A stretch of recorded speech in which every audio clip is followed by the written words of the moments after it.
All right. Well, this is a really big one, my friends. I've been doing these interviews for quite some time. You all know that, well over a decade. I don't recall the last time I was this anxious going into an interview. If you would have told 18, 19-year-old Ariel back in the day that he'd be interviewing the legendary, the inimitable, the one and only Brooke Burke, never would have believed you, honestly. And I'm not just saying that. My friends will know. This is a really big deal. There she is, the living legend, Brooke Burke in the flesh, virtually in the flesh. Oh, This is a huge deal. Thank you so much. you're welcome. I don't know if I can live up to that intro, but gosh, thank you. I'm so happy that we're connecting. So, it's a lesson here for everyone, as they say, to shoot your shot, right? Because Yeah. I've been doing this show outside of, I primarily cover mixed martial arts, fighting, things of that nature. And I've been doing this show for several months now where I'm interviewing people outside of that world. And I put together a wish list of people that I wanted to speak to, who are obviously not in that world. You were at the very top, but I had no connection to you whatsoever. Shoot the shot. Amazingly, here you are, yada, yada, yada, all that time I later. love And it. so it's a really big deal for me. And I fancy myself, Brooke, if I may. I'm breaking every rule here, but it's okay. It's outside of my comfort zone. If I'm a big J journalist. I fancy myself an ethical journalist, a professional journalist, an unbiased journalist. When I was 18, 19, I had the biggest crush on you. I mean, you again, if you would have Oh, told me that I'd be interviewing you, so this is a really big deal. I want to get that out of the way so you know where I'm coming from. With all due respect, that's where I came from. I appreciate the honesty. Thank you. And I love the wish list too. I mean, look, you got to will it, right? You got to will it and go for it. And stranger things have happened. So here we are. I want to ask you right before we get into things, to break the fourth wall. This is a Tuesday. We're doing this on a Tuesday. Yesterday on Instagram, I follow you, of course. You posted something to the effect of just another one of those Mondays. So how are you doing? I know what you're talking about. I think, Oh, but thank are you you. okay? Is everything all right? You know what? You're so sweet to ask. I am okay. I just like to keep it real with my audience. And it was one of those days. I needed a day to just recover. I had a busy weekend. Usually Monday is like manic Monday. We're grinding. It's like packed with everything. And I just needed a day for me. And none of the kids were home. And I just chilled out.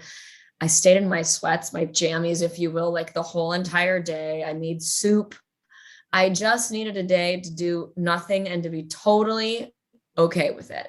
And then I was like, my work mind, I'm like, well, I'm just going to post something. And I had my hair in a towel. Is that the photo you're talking about? Yes. I went into the sauna, I took a steam, and I was like, this is just me, unapologetically me, just keeping it real. Cause we all have those days. And, it's about checking in and just being in it and being honest in that space. So thank you for noticing and for asking. Yeah. I'm good. I'm good on days when it's not so good. You know what I mean? Absolutely. Everyone has them. Some people don't like to talk about them or at least make themselves True. vulnerable enough to let the world know that they have. Some people are superhuman, especially in this day and age. Do you find it hard, given what you do for a living, because you're so out there, because you're always talking about health and wellness, and we'll get into that as well, to be on all the time? Is it hard to kind of succumb to those days? I'm so glad you asked that because on work days, yes, and I love what I do, but I don't feel like I have to be on all the time in life. And that's part of the honesty and the intimate relationship that I have with people in my community. Like we have to lean into that. There's plenty of days where we just aren't going to feel a certain way, and that's okay. So there's something that I think is um, real, that honesty kind of connects us. If I just talked about my fabulous life all the time, I don't think people would be that interested. Do you know what I mean? Like as a real woman, I want to be honest in that. And, so that was my weird post yesterday. I think it humanizes you. People relate to you. Everyone goes through that stuff. You mentioned making soup, and that's a tremendous segue. I'll never forget. I think it might have been FHM or Stuff. You did you did an interview with them and Go way a back. whole feature way back in the day, way back. And Yeah. again, I Yeah. bought all the magazines. I was a big fan. I'm not going to lie. I was a big fan. And you mentioned in the interview, and it stuck with me. You mentioned that you're Jewish. And you mentioned that Yeah. you love matzo ball soup. Now, I'm Yeah. Jewish, Brooke. My name is Ariel Helwani. I have a There massive you nose. go. I look very Jewish. And I was like, Brooke, I remember calling my good friend Daniel, who also loved you, Daniel Wolf. I was like, Brooke Burke's Jewish. Did you know Brooke Burke's Jewish? And for a moment, I think you gave every nerdy Jewish kid the hope that you were, like us. You were one of us, that we can actually be Love cool. it. So I've always wanted to ask you, could you tell me about your Jewish roots? Because now I've read more and I know that, Yeah, about your family, but are you a practicing Jew? Are you not a I practicing Jew? am. Yes. I am. My mom is Jewish, and my father was not religious. So I was raised strangely. I studied a lot of different religions as a young girl because I was so fascinated, mostly in spiritual philosophies. But I studied a lot of everything, and I actually lived with an Israeli man in my younger life, and he was very religious, kosher, very strict. And so it just opened my mind to a different experience of Judaism in a more religious state. And so I took on a lot of the practices because they really resonated with me, aside from my mom being Jewish. And David, who is Rain and Shaya's dad, my ex, came from a very religious, traditional Jewish family. So yeah, when we did Shabbats and Wow. just thought they're very, very traditional. And so I love the philosophies. I love the lighting of the candle. I love so many of the different practices. And the matzo ball soup thing, like there's something about me, I think it must come from many past lives. I love to make soup. And I feel like matzo ball soup is like a pot of love. Like everybody gets what they need. Like my son likes the matzo ball. My other daughter eats the chicken. One of them just wants the broth. It's like a 2-day process.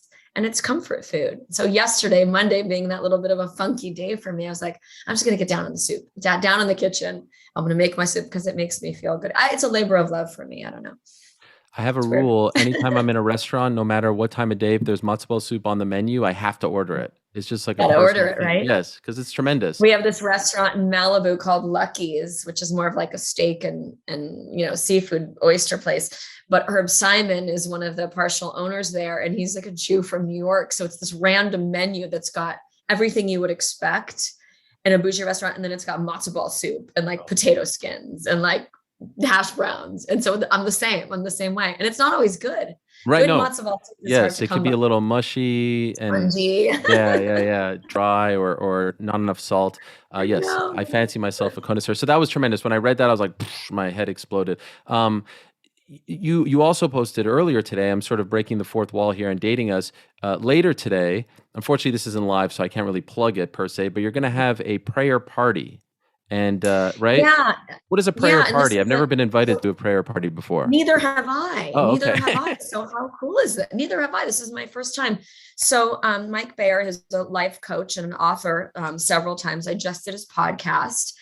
And I really dig his whole energy and what he's doing. He has a lot of treatment centers as well and whatnot. And he said, hey, I'm doing this prayer party. I've never even heard the term.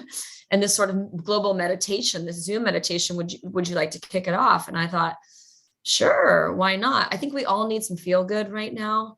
I do a lot of mindful meditations. I do it on my app. I teach live classes. I do all my sound bowls.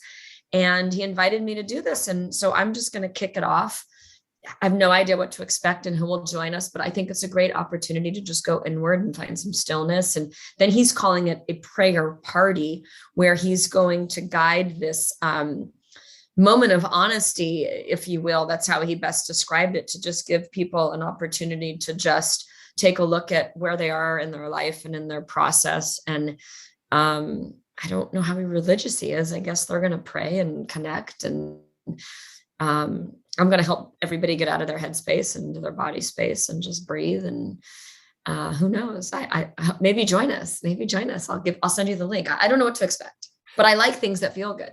I'm all about that. Especially in the past year, I've talked a lot about therapy and mental health, and trying to encourage people to do that sort of thing and to be open. And I think you do a great job with that as well. Who kind of introduced you to this world of mindfulness and wellness? Like, how did you become so entrenched in it? Gosh, I'll say not from my family. I think I moved out to Los Angeles on my own and dabbled in a lot of different things, and fitness and wellness. It was always a big part of my life, but I think it was going through my own redesigning of my life and rebuilding my life in the last 3 or 4 years. And I was guiding female transformations. So I was doing retreats, and I started my app business, Brooke Burke Body, a handful of years ago. and then realized how important the mindful part of it is, so much more than just the body, than the vanity part of fitness. One thing leads to another. I really connected with that community. And especially in the last few years, when we're at home and we're shifting the way we live, who we live with, how we live, all of these things, how we care for ourselves. It was a really interesting opportunity to just dive deep in that. I think I moved a lot slower in these last few years because of what was happening in the world. And I think there was also a shift. I think it was a good, positive shift for so many of us. So I spent a lot more time moving slow, which I never did in my life. Moving slow sounds weird. I want to say just taking moments for stillness, for meditation, for just to be, just to listen, just to slow down, think, feel, that kind of stuff, You were a big part of Dancing with the Stars, obviously, for 7 seasons. And I know you were a little bit upset when things ended for you with them. But is this the silver lining? Do you not get so entrenched in this world if you're still working on that show? You're right. You're right. I was surprised when it ended, when there wasn't a renegotiation of my contract. It was a great life lesson when you consider an abrupt change like that. It put a lot of things in the entertainment business into perspective. But you're absolutely right. It was a great opportunity to kind of go back to the drawing board and creativity and decide, what do I want to do next? I can do anything I want to do. What am I going to manifest? What am I going to create? What are these this next year of meetings? What are those birth, right? What other opportunities are going to develop? And I really believe in that, not to be so cliche, but you finish a chapter, right? You end something, you begin something new. I wouldn't have time to do what I'm doing in the fitness wellness business if I didn't have time. If I was still showing up every morning working for someone else. Now I've started a business that I run it. I'm the CEO. I choreograph the content. I work closely with a big team of people, creating this space. So I wouldn't have had time, really. I hadn't thought about that, but yeah, you're right. You're right. So yeah, I'm always looking for the good part, the learning lessons, right? What are the positive parts of a change and shift and all that, right? Is it true that back in your high school days, you used to be a cheerleader, but then you said enough of this cheerleading stuff, I'm going to actually be a football player. I want to play on the football team. Is that accurate? It's accurate. I don't think people know that or believe it. Yes. I was raised by my father, who was a New Yorker, and he loved football and he didn't have any boys. So, in fact, he used to call me Charlie, and I was like his son, if you will, but we were super close. He was a great dad, my stepdad. And, I was a cheerleader and I wasn't really enjoying it.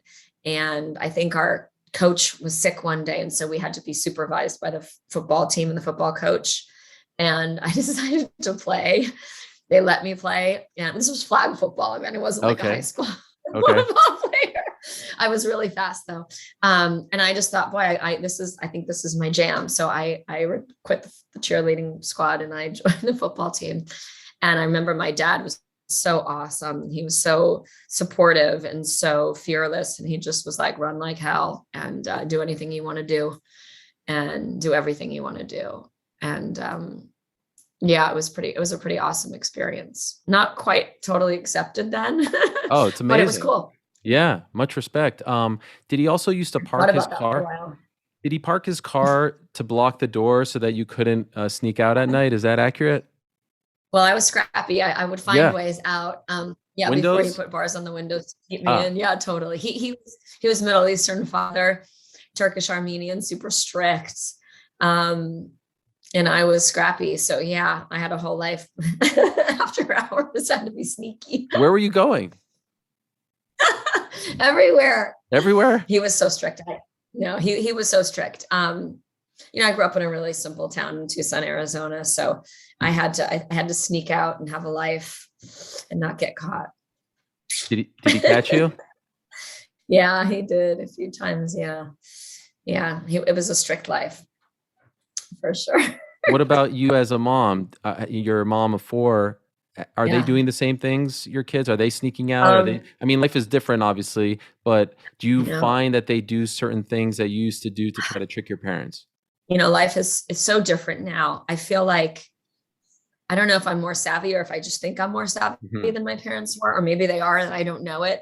But I have sat down with all of them individually and have said, don't climb out the window, don't sneak out, don't scale down the second floor, Oh use the my. front door, and God help you if you Yeah. get caught.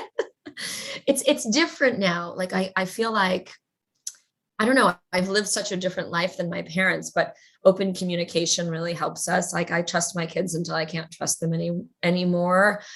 I haven't experienced that yet, but I give them a lot of room. I give them a lot of room to explore, to screw up, to learn. But I expect a lot. I expect honesty and transparency. And I don't think maybe I had that freedom with my family. Um, I don't think they're sneaking out. Do you think they're sneaking I out? don't know, but I've noticed I have 3 kids and I've noticed they're starting to do things that now that they're 7, 9, I'm like, "Oh, I remember when I Seven, used to nine, do and that." And, 5. yeah. The What do 5-year-old. you think? I mean, do you think you'll be such a different parent than you had? I think to a degree, yes. My parents are Middle Eastern as well, from Egypt and Lebanon, and I'm first generation, so they moved from there to Okay. Canada, and a little stricter, but um, I think that because I grew up in America, North America, I understand the things that they are going through more Yeah. so than maybe my parents. My parents were incredible. I love them dearly. They're my best friends. But yes, I, Yeah. I can I can put myself in their shoes maybe a little bit more so than they could have put themselves in my shoes. You know what I mean? Yeah, it's different. I think we think about that though, that like just what you said, we put ourselves in their shoes. I don't know that our parents did that, Right. right? Yes. It was sort of, well, growing up in a Middle Eastern, my dad was like, it's my way or the highway. Like, if you don't like it, there's the door. Like he was there. There was no negotiating. There was no talking. There's no asking why. He's like, I don't know you an answer. I'm not going to give you an answer. This is my house, my rules. Like you can probably relate. Yes. Right? Did he try to Yeah, hit you it with was his sandal? With my dad would try to hit me with his sandal. ever. No. Okay. Thank God. No. No. Okay. It may Thank be a little God. bit No. more strict than yours. What teenage Brooke Burke? What did she want to be? What was her dream?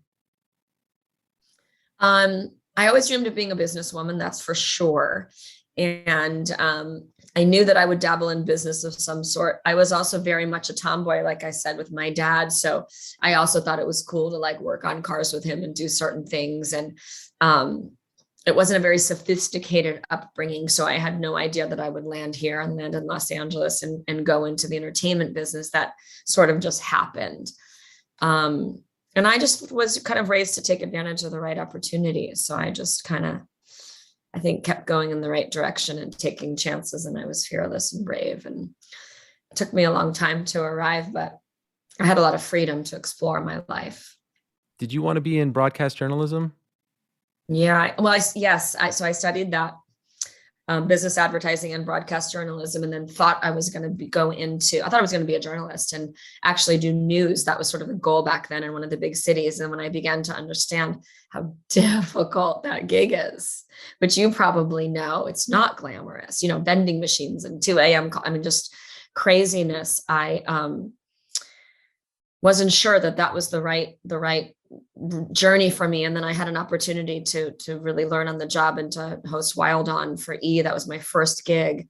So I signed my contract and learned on the road, did my first show in Spain. And it was just a very unusual opportunity. And it just happened. I could not have dreamt that, that gig. So like that. I mean, that show legendary, right? For all, Crazy, I right? mean, it was just incredible. That's how we all found out about you. I think that was your big break, and it just seemed like the most fun show ever It to work on. was. How did you It get that was job? so much fun. I just auditioned for that gig, and without a real intention of landing it, I can't say that I even really wanted the job. I didn't know how amazing the job was going to be. I went on an interview from a friend who sent me to the producers, like in a pair of jeans, not really caring that much, which is weird. And I don't live my life not believing in being fully invested in something and manifesting things, but it was just one of those unique experiences. And did my first show in Spain, and then signed a deal. So fun, so crazy, so thrilling, so reckless, so adrenaline junked out, just, beyond, right? Did you have children when you were hosting the show? I was pregnant with Naraya, my first, which is bananas. People think I was just this party girl around the globe. And trust me, there was no lack of a good time, but I was pregnant the Wow. first year. So you kind of saw less and less and less of me. If you were to go back and look, you'd be like, oh my God, she is changing. But we did 40 countries in the first 2 years of her life. So I brought Wow. her on the road with me. It was amazing. Brought a World Health nurse with me on the road, and we just were kind of a package deal and had the most amazing time traveling the world. It was great. Was And it then hard? Was it hard to be professional on the show in the sense that like you have all these people partying around you and I'm sure they're trying to entice you to party with them, sure. but you're there to work as well. Was it hard to create that line, that division? It really is. And, not everybody can do it. And that show tried to go on, and you can't, in my opinion, although the entertainment business would say differently, but you can't really party your face off and have it and handle your job. Not in a show like that. There was a lot to handle, a lot to navigate. We were dealing with a lot of people partying. So you had to be quick on your feet and for sure sober, which I was because I was pregnant. Right. But I would go in and I would do my intros and my outros and send my crew in. And I had a really young crew that had a zest for life. They were amazing. So they would go in and just have the time of their life. And I did as well. But you have to maintain some boundaries, I think, to have longevity in this business and to really last and to be proper and still have fun, but it was a fine line. I think at that time, if we go back to like early 2000s, late 90s, that was when reckless television, being a bad girl, bad behavior was celebrated. Remember? Oh I mean, yeah. that was the time of, Girls Gone Bad and Girls Gone, or whatever that show Yep. was. And like, Lindsay Lohan, like all these people were like, being a hot mess was hot and popular, right? Remember? Crazy looking back at that. So it required an element of responsibility and discipline for sure. I think, and my memory may be escaping me, there was like that 1 hour block, 11 to 12 on E, where it was you and Howard Stern, right? And so like you talk Yes, about, right. right? It was like 11 You're Howard so and you right. 11:30. And to me, that's like the greatest hour of television. Howard Stern, in my Oh opinion, my God. the greatest broadcaster of my lifetime, the greatest interviewer. And then it's like you coming on after. It was Oh my must gosh. see. It was tremendous. I love that. Thank you. Think about what he got away with back then. I also have mad respect for him, but think about that, like in today's day and age, where there's such a consequence, such a consciousness of what we promote, how we address people, what we talk. I mean, can you imagine as a journalist right now today Yep. I remember being a guest on his show and being so nervous, thinking, how am I going to navigate this? How am I going to pivot? What am I going to say? How am I going to weasel out of that? Like just to be objectified and to be so wildly popular at that time. I just was thinking about that. Like, can you imagine Oh my gosh, no. the consequence now of exploiting that? So different. The way he is able or is able to break down the guest and make them as vulnerable Yeah. as possible and then kind of build them back up, to me is an art that I haven't seen from anyone else. I have mad respect for him. Let's take a quick time out for my conversation with Brooke Burke so I can tell you about my good friends over at ExpressVPN. When I'm on the road and connecting to Wi-Fi in airports or restaurants, it's really easy for hackers to steal my data. If you're not careful, the same thing can happen to you. That's why I use ExpressVPN. This is a shoot. I use them to safeguard my personal data online, and why I recommend it to anyone who spends as much time online as I do. According to recent reports, hackers can make up to $1,000 from selling someone's personal info on the dark web, making people like me and you easy, lucrative targets, especially when you connect to public Wi-Fi. ExpressVPN is an app that funnels your data through a secure, encrypted tunnel so that no matter what device you use, you can have peace of mind every time you use the internet. The app connects with just one click, is lightning fast, and the best part is ExpressVPN works on up to 5 devices simultaneously, so you and your whole family can stay protected. And if you visit expressvpn.com/Helwani right now, you can arm yourself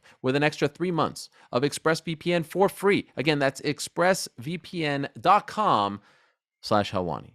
All right. Thank you very much to ExpressVPN. Please support them because they support us. Now back to my conversation with the one and only Brooke Burke. Is there one place that you went to while doing Wild on E that really sticks with you all these years later, an experience that you had, a city, a country? Gosh, so many great ones. Experiences from jumping out of planes to swimming with sharks to flying rockets without a waiver in New Zealand. I mean, crazy. We did crazy things. I love St. Bart's. It's one of my favorite places in the whole world. Every place just lends us such a great opportunity to explore and learn. I think traveling, you get your best education on the road. I would tell people to travel like it's just to live and to learn, and so many great times. Around the same time, now you're like supremely popular. Everyone knows who you are. You make the decision to pose in Playboy 20 years later. How do you feel about that decision? Do you regret it or are you okay with it? I'm okay with it because in hindsight, I don't really believe in regret and that sort of thing. I will say that as a young woman, it was well thought out. I think it was a good decision for me at the time. Looking back now, 20 years later, and as a mother, I think it's naive for a young woman to ever think that those kind of things don't live forever. I'm proud to have graced the cover and to have done it. I actually did it twice, but there are certain issues related to it. I'm getting this glare from my Yeah. window. Sorry, are you saying No, I'm it's okay. blinding you? That's perfect. That's perfect. Is that better? Yes, the universe is Um, trying to get in the way of this once in a seriously, lifetime interview, but it's okay. seriously. But no, I think that it's hard for a young person making a decision to understand that the things that we do follow us forever, and I'm sure that it scares some clients and certain people. I'm sure there's some dads at school that probably look that up and it's weird. My son is a whole nother conversation, you know Oh what I no. mean? And his friends, but it's a part of life, and I'm proud to have done it, and I embrace that and that decision making process fully. So I don't look back and regret things. Isn't it I wouldn't kind want of my daughters to do it. If right? I that's the I next was going to question. ask that. Yes. It is kind of wild though that, people who are your daughter's age, like it's no longer a part of culture anymore, right? This Yeah, isn't a thing anymore where yeah, and maybe that's a good thing. Maybe that burden, because I feel like there's sometimes pressure, or there was pressure on celebrities yeah. to do that sort of thing. Well, and that's interesting too, because Playboy isn't what it used to be. So it was sort of an honor, when you've got people like Cindy Crawford on the cover and like icons and like women that were very well respected, different than being a playmate, right? Doing the Mhm. celebrity portrayals different. But nowadays there's probably an association looking back of just like nudity and porn and all this other stuff, so it's a little bit more complicated. But yeah, you're right. So, anytime I speak to someone, I try to do my research and really like find nuggets that you don't talk about in other interviews and that Mhm. people don't know about you. And I stumbled upon something that I don't even know if it's accurate or not, and I'd love to ask you about it if I Sure. could. Are you Sure. familiar with a profile that I don't even know if honestly I don't I read it two times. I don't know if it's about you. It was in 2007 in Esquire, written by a man named Mike Sager, Mike entitled Sager. "The Secret Life of a Beautiful Woman." Is that about Yeah. you? Yeah. Yeah. This is the most It fascinating profile I've ever read. Your name is oh only my written in gosh. full once, Yeah. and it's the greatest thing I've ever read about you because I learned Thank all these you. things that I don't think a lot of Thank people you. know about you. Yeah, I love that you found that and looked that up. Well, first of all, he's a brilliant writer. Used to write for Rolling Stone and is decorated. So it was a very cool um, piece. It was an honor to do an editorial in Esquire magazine at that time. And it came off the tail of, I did a campaign for Chivas Regal at the time. And it was a shot of me by a big fashion photographer of me coming out of a sports car where you just saw stilettos and legs and the sexy skirt. And you didn't even know it was me. It was like cleavage and legs. And the caption was, "Yes, God is a woman." And it was so controversial and so like just ripped by, it was taken off in certain, it was like a big deal. Okay. And from that, I think they ran those images in Esquire, but it was a really interesting moment in my life to spend a week with Mike and have him dive deep into my life. And the behind the scenes of what it was like to be me. And I have to revisit that. I haven't read that since the time that it came out. It would be really interesting to read about little me. I'd like to read you a part and ask you Okay. a couple I follow-ups. really don't even remember it. That's amazing. Wonderful. I'm This is gonna great. totally look that up. This is a quote from that piece, which I would urge anyone to read. It's, I mean, as a writer, it's fantastic, and as a journalist, it's just great. But I honestly didn't know if it was you because I was like, holy crap. Okay, this is one part. Quote: Curious. She's been kidnapped by a bodybuilder, stalked by a Persian nightclub owner, electronically surveyed by an Israeli mobster, relieved of her worldly possessions by a family of wealthy Egyptians, sued by a downstairs neighbor who claimed that her vocal lovemaking destabilized his energy. Is that true? All that's All true? true. All true. What? God, boy, I really see. This is my point. The younger me did not know how to edit anything. Yeah, shit, that's all true. I mean, where do we I start? mean, in a nutshell, the dramatic moments in my very full and fun younger years. Yeah, I have You were to revisit kidnapped this. by a bodybuilder?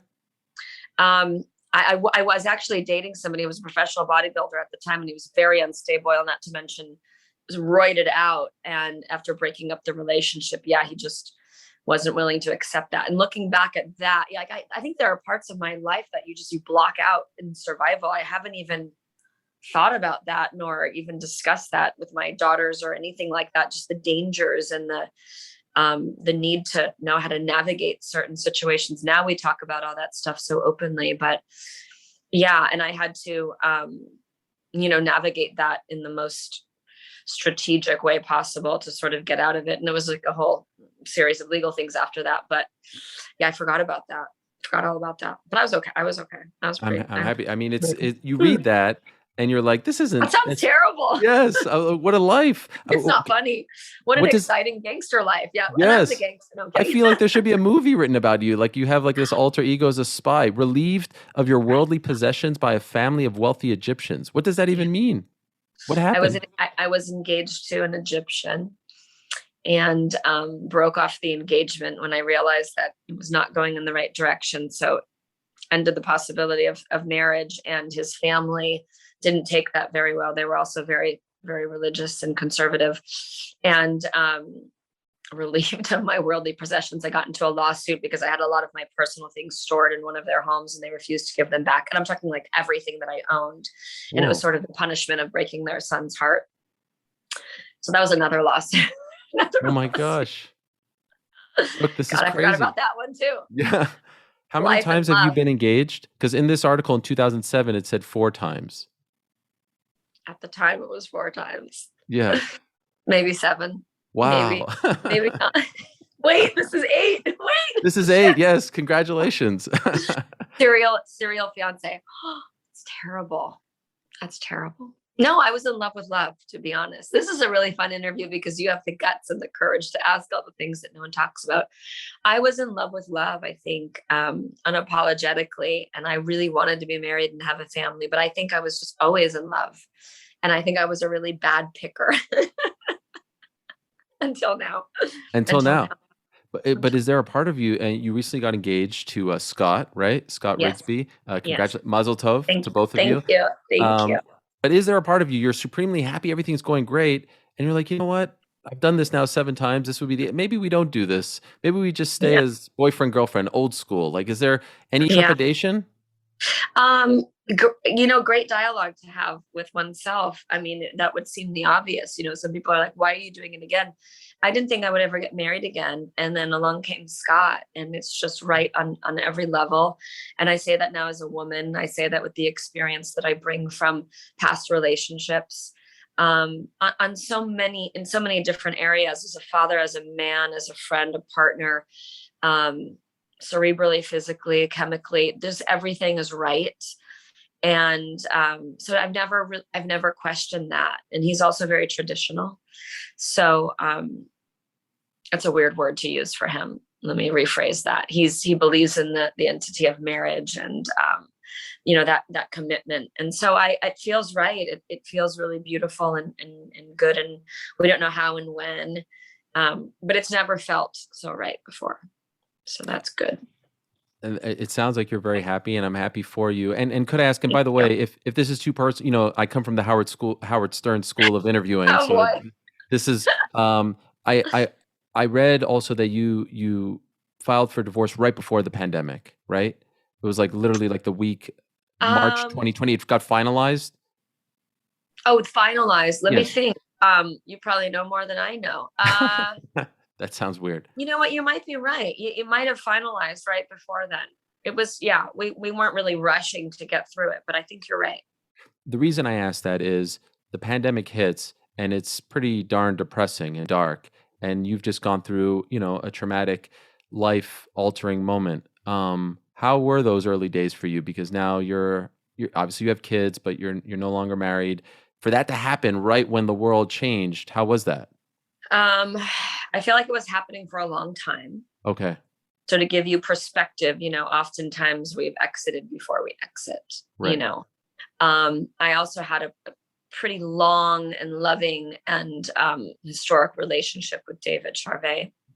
So we were both kind of in it together. I think that's accurate. And it was a long time coming. So it wasn't, it was as peaceful and as loving as a departure could be for two people and two parents. So super grateful for that. But dating me after that, me dating was really hard, and I wasn't great at it, and I didn't really date, and I wanted to date. So I'll just be really real about it. I really wanted to date, but I didn't know how to date because clearly serial lover. Uh-huh. But no, I'm definitely a monogamous and a committed kind of a person. So I think I was looking for something very deep at a time where most people weren't, and it's a different world, the dating app world, and just life late 40s as a single person in LA is really weird. So yeah, I mean, I you can imagine, what that was like. And I sort of accidentally met Scott, when I was just warming up to that, I'm going to have this, year of my life and date, and easier said than done. So we were both maybe not looking for a relationship, and we found each other and then made a responsible decision that, we wanted to make that commitment. Is it especially tough as a mother as well, as a mother of older children to I mean, they're dating too now, right? And Yeah, so weird. I would imagine they are. Is that a kind of a mental mind trick?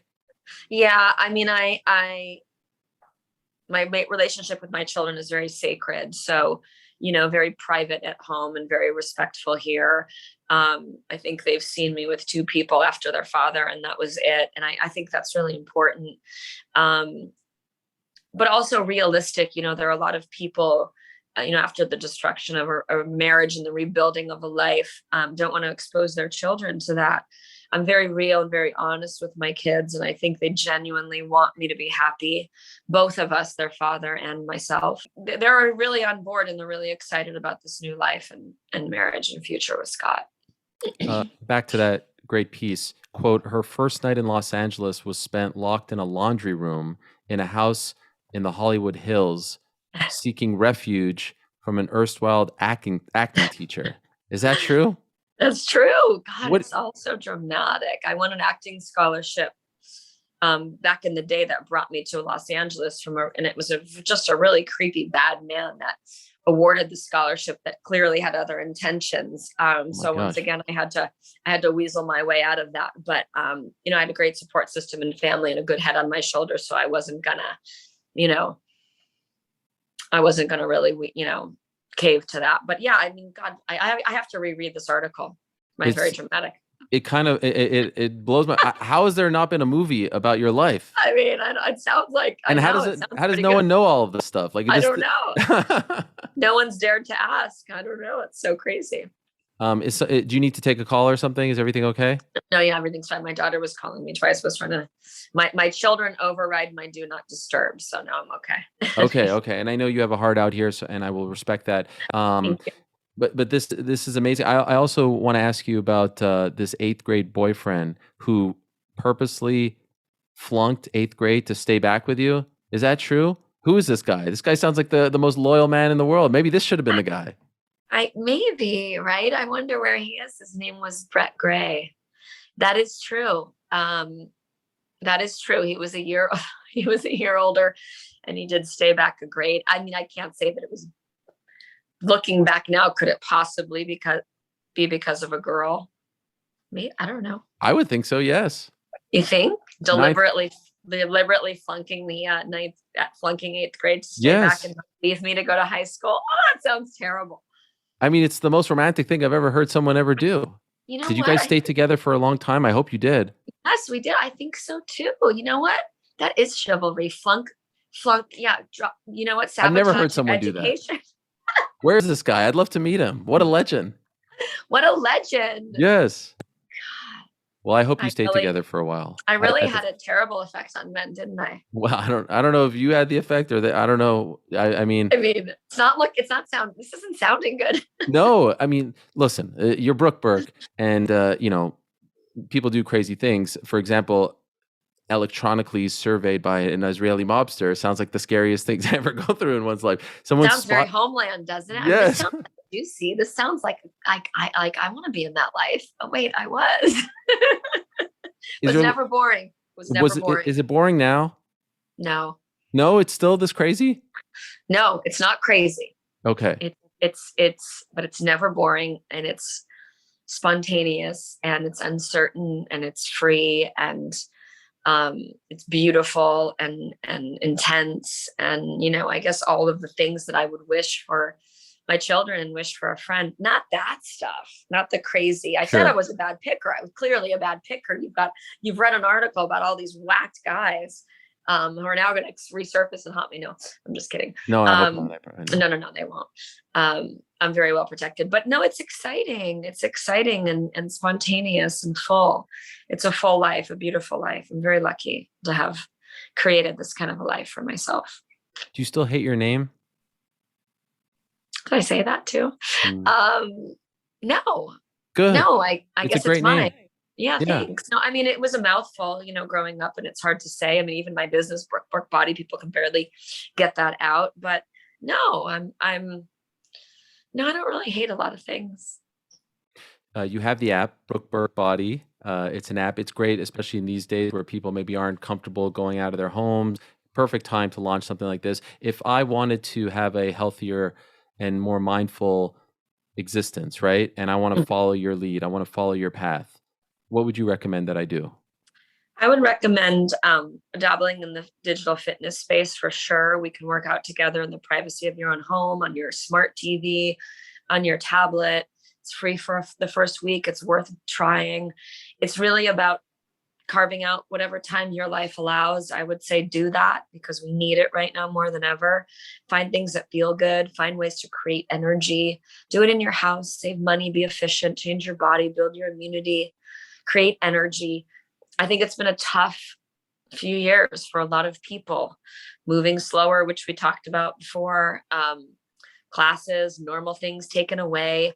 We have to treat our body in a certain way so that we can live a long, healthy life and not get in a rut, right? And not have a stagnant lifestyle. So it's been really fun for me to choreograph material and to connect with a community and sort of guide people on that wellness journey, which is mind, body, spirit. There's a lot of parts to it. It's not just physical. It really is mental as well. So I'm a big believer in that. It's been super fun.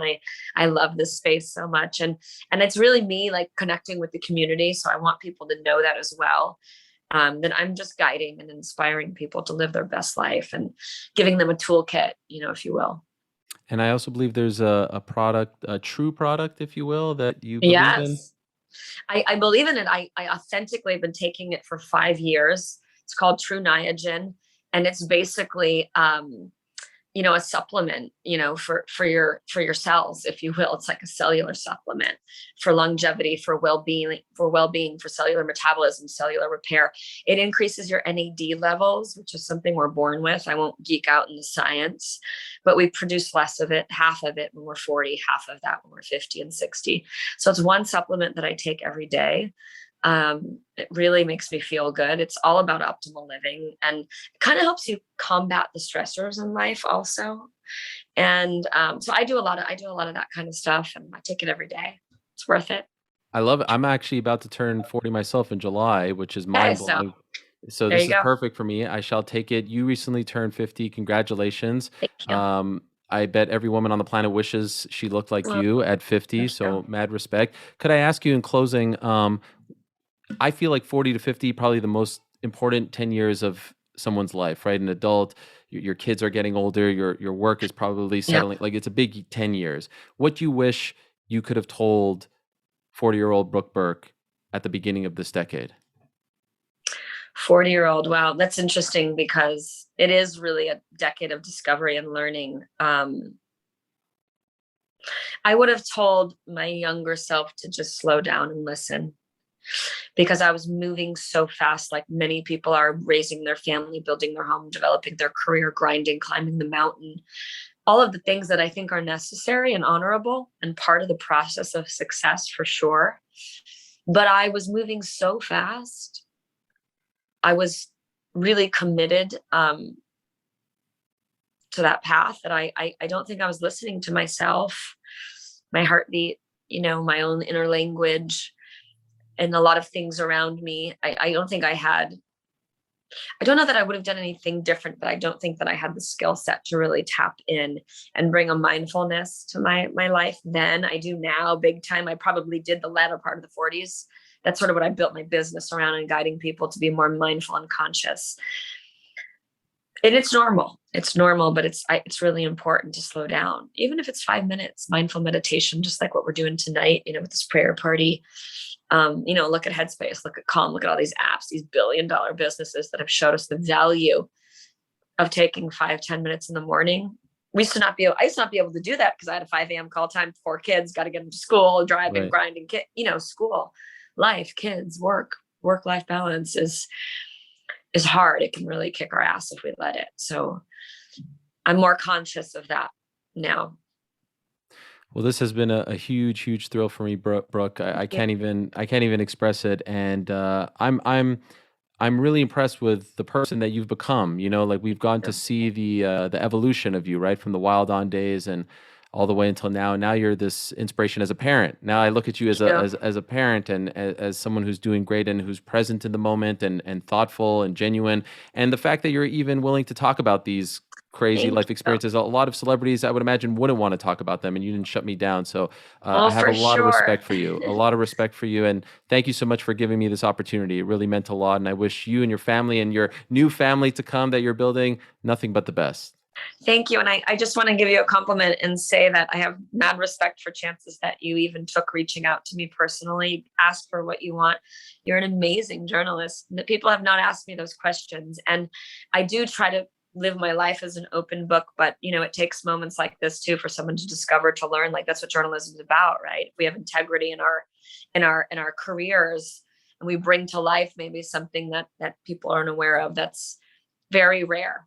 I could do 5 interviews in a day and they weren't as much fun as this one. So Oh, thank you. No, that's I a mean huge it. compliment. Thank And you and so it, much. and it's an honor to know the feelings and the connection that you had to me that still remains the same, especially as a woman now and a parent. So I really appreciate that. Thank you. That means a Thank lot. you. All the best to you. I wish you nothing but the best. Good luck with the app and all the businesses that you're doing, and thank you again for the time. I can't thank you Thank you enough. so much. It was a pleasure. Same here. Take care.